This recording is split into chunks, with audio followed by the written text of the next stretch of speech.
Colleges और university में पढ़ाई केवल आपकी मेहनत और काबिलियत के दम पर होगी या फिर छात्रों को हर वक्त शिकायतों और निगरानी के डर के साए में रहना होगा?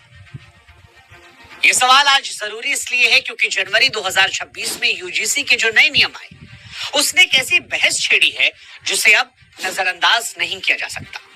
यहाँ दो तस्वीरें आती है। एक तरफ मोदी सरकार और यूजीसी का विजन जिसमें वो कैंपस को भेदभाव मुक्त और सुरक्षित बनाने का दावा कर रहे हैं।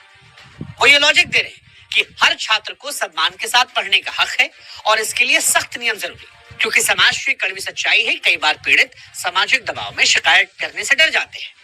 लेकिन इस डर को दूर करने के लिए जो उन्होंने नियम कानून बनाए उसको लेकर एक दूसरा वर्ग है जो डर रहा है और वो ये सवाल पूछ रहा है कि क्या मोदी जी सवर्ण होना उनके अस्तित्व के लिए अपराध मान लिया गया है?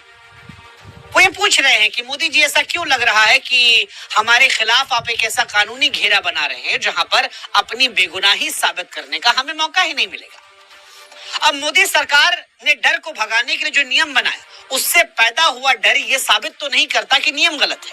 हालांकि ये चर्चा जरूर छेड़ता है कि क्या यूजीसी और मोदी सरकार के नियमों को और बेहतर बनाने की जरूरत है? क्या वाकई बराबरी के नाम पर एक ऐसी व्यवस्था तैयार की जा रही है जहां सवर्ण होना आज सवर्णों की सबसे बड़ी कमजोरी बन रहा है? देखिए, ये सवाल बड़ा महत्वपूर्ण है और सोशल मीडिया इन सवालों से पटा पड़ा है। लेकिन इस सवाल को समझने के लिए हमें पहले यूजीसी के नियमों को समझना पड़ेगा कि क्या और क्यों ये नियम लागू किए गए। तो यूजीसी के जो नियम है वो 13 जनवरी 2026 को सामने आते हैं। सरकार का कहना था कि इन्हें नई शिक्षा नीति के तहत लागू किया जाएगा ताकि पढ़ाई की जगहों पर सभी को बराबरी का मौका मिल सके। पिछले कुछ सालों में कैंपस के अंदर भेदभाव की जो खबरें आई उन्हें देखते हुए सरकार ये महसूस करती है कि पुराने नियम काफी नहीं थे और इसीलिए मोदी सरकार हर कॉलेज में खास सेंटर और कमेटी बनाना जरूरी कर रही है। अब नियम यहाँ पर ये कहते हैं कि अगर किसी छात्र को लगता है कि उसके साथ कोई गलत व्यवहार हुआ है तो वो ऑनलाइन या फिर हेल्पलाइन के जरिए जाकर शिकायत कर सकता है और कॉलेज को 15 से 30 दिनों के अंदर इसकी पूरी जांच करनी होगी।